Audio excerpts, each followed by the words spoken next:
के भाव में बिकता तेल, वाले मोदी तेरा खेल, सोने के भाव में बिकता तेल, वाले मोदी तेरा खेल, सोने के भाव में बिकता तेल।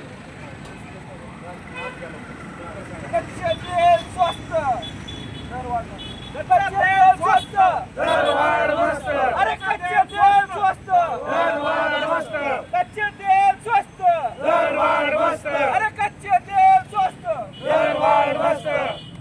वारे मोदी तेरा खेल, सोने के भाव में बिकता तेल, वारे मोदी तेरा खेल, सोने के भाव में बिकता तेल, वाले मोदी तेरा खेल, सोने के भाव में बिकता तेल, वाले मोदी तेरा खेल, सोने के भाव में बिकता तेल। राष्ट्रवादी व कांग्रेसचा विजय असो, अरे शरद पवार साहब तुम आगे बढ़ो, हम तुम्हारे साथ हैं, शरद पवार साहब तुम आगे बढ़ो, हम तुम्हारे साथ हैं, महबूब भाई तुम आगे बढ़ो, हम तुम्हारे साथ हैं, महबूब भाई तुम आगे बढ़ो, हम तुम्हारे साथ हैं। तेरा खेल, सोने के भाव में बिकता तेल, वारे मोदी तेरा खेल, सोने के भाव में बिकता तेल, वारे मोदी तेरा खेल, सोने के भाव में बिकता तेल, वारे मोदी तेरा खेल, सोने के भाव में बिकता तेल, वारे मोदी तेरा खेल, सोने के भाव में बिकता तेल, वारे मोदी तेरा खेल, सोने के भाव में बिकता तेल, वारे मोदी तेरा खेल, सोने के भाव में बिकता तेल। कच्चे तेल। आंदोलन करत आज काय विषय होता? वारे मोदी तेरा खेल, सोने के भाव में बिकता तेल। प्रति बॅरल हा $62 असताना सुद्धा आज 106 रुपये दराने आपण पेट्रोल विकत घेतो आणि 91 रुपये दराने आपण डिझेल विकत घेतो आणि प्रति लिटर यांना 15 ते 16 रुपये लिटर यांना नफा होतोय। पण यांना गोरगरीब जनतेशी काय घेणं देणं नाही। यांना फक्त लाडकी बहीण योजना म्हणजे लाडकी बहिणीला पैसे द्यायचे, पण लाडकी बहिणीला पैसे कोणाच खिसून द्यायचे तर भाऊजीच्या खिशात नाही। भाऊजीच्या खिशाला झड बसती हे, पण लाडकी बहिणीला पैसे द्यायचे।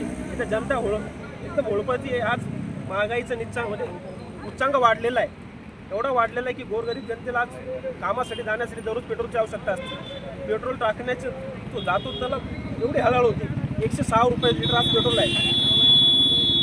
साहेब, आंतरराष्ट्रीय बाजारपेठेत कच्च्या तेलाचे भाव वाढले, अमेरिकेने मोठे निर्बंध लादलेले, अशा याच्यात कच्च्या तेलात भाव वाढ होऊन सुद्धा सर्वसामान्य जनतेवर त्याचा बोजा पडलेला नाही आणि आपण म्हणतात दरवाढ झालेली आहे। कसं हे करायचं?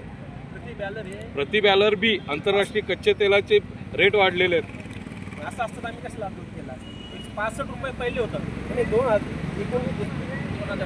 2013 मध्ये प्रति बॅलर 65 होतं। आज किती आहे? आज 66। आज 66। साहेब, आपल्याला असं वाटत नाही आपण आंदोलन करायला वेळ केला म्हणून? कोणत्या गोष्टीला वेळ नसतो, जेव्हा जब जागे तब सवेरा। आज आपल्या हातात सत्ता नाहीये म्हणून आपण आज आंदोलन करताय असं वाटतंय? नाही, काँग्रेसचं आमचं जेव्हा युपीएचं सरकार होतं तेव्हा आपण बॅरलचे भाव उतरले तेव्हा आम्ही भाव कमी केले, पण हे सरकारने 2001 वर्षाभरापासून 2 वर्षापासून तर बॅलरचे भाव कमी असताना सुद्धा त्यांनी दरवाढीच ठेवलेली, 1 रुपया कमी केलेला नाही। महायुती सरकारने निवडणुकीच्या काळात या शेतकऱ्यांचा 7/12 कोरा करण्याचं आश्वासन दिलं होतं आणि आता उपमुख्यमंत्री आणि अर्थमंत्री अजितदादा पवार सांगतात अजून 2 वर्ष शक्य नाही, पैसे नाही। काय वाटतं? सन्माननीय अजितदादा मला एकच सांगावं वाटतं की आपले आदरणीय दादा शरदचंद्रजी पवार साहेब हे एकमेव नेते होते की ज्यांनी शेतकऱ्यांची कर्जमाफी केली होती। 72,000 कोटीची कर्जमाफी करणारे एकमेव नेता शेतकऱ्यांचा नेता शरद पवार साहेब होते। BJP जे अजितदादा याच्यावर महायुतीचे जे सरकार आहे एक कदापि शेतकऱ्याची कर्जमाफी करू शकणार नाही। 2 महिने काय 2 वर्षांनी पुढचे 5 वर्ष सुद्धा हे शेतकऱ्याची कर्जमाफी करू शकणार नाही। साहेब, आपण पेट्रोलच्या दरवाढीविषयी आंदोलन करताय, पण शेतकऱ्यांच्या बाबतीत काय? शेतकऱ्यांच्या बाबतीत ते आमचे पवार साहेबांनी बरेच आमचे जयंत पाटील साहेबांचे मेन मुद्दे उचलून धरले। त्याच्याविषयी आम्ही आता जेव्हा आपले हिवाळी आपल्या पावसाळी अधिवेशन झालं त्यामध्ये सुद्धा बरंच काही बोलले हिवाळी अधिवेशनामध्ये। धन्यवाद। आपलं नाव? मी प्रशांत जगताप, शहर जिल्हा। दुसरी एक महत्त्वाची गोष्ट की धरण उशाशी असून सुद्धा आपण काय म्हणतो धरण उशाला आणि कोरड घशाला आहे आपलं। अहो पहिले 2 दिवसाला, नंतर 4 दिवसाला, नंतर 8 दिवसाला आणि आता 12 दिवसाला पाणी देत आहे।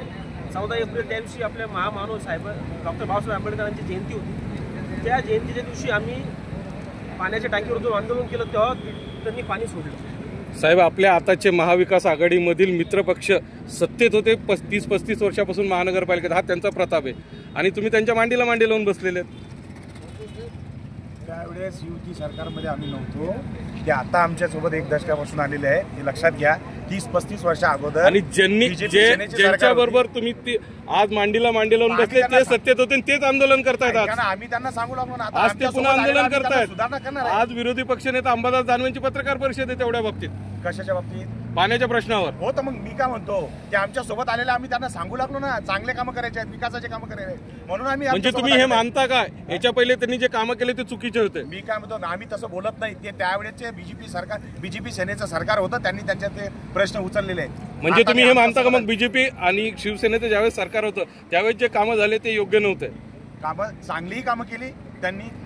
15 दिवसानंतर प्यायला पाणी भेटतं, याच्यात कोणतं चांगलं काम? त्यावेळेच होतं. आता कोणाची सरकार आहे? आता बीजेपी सरकार बसलेली आहे नाही तर. पण महानगरपालिकेत सत्ता कोणाचीच नाही ना. बरं, आता शासन लागलेलं आहे.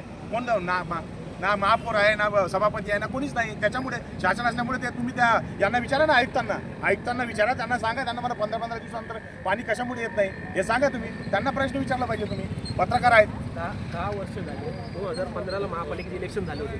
2020ला कोरोनामुळे पुढे ढकलले गेले. पण आता 2024ला घेणार होते. 24चं पण आता 25 झालं. बीजेपी सरकारला म्हणजे महायुतीला स्थानिक स्वराज्य संस्थेचे इलेक्शन घ्यायचे आहे की नाही हे पण कळत नाही. तारखावर तारखा देत आहे. आता परत 6 मेची तारीख आहे. 6 मेला पण निकाल लागेल का पुढचे 6 मे 2026 लागेल हेच आता आम्हाला मोठा प्रश्न पडलेला आहे. धन्यवाद.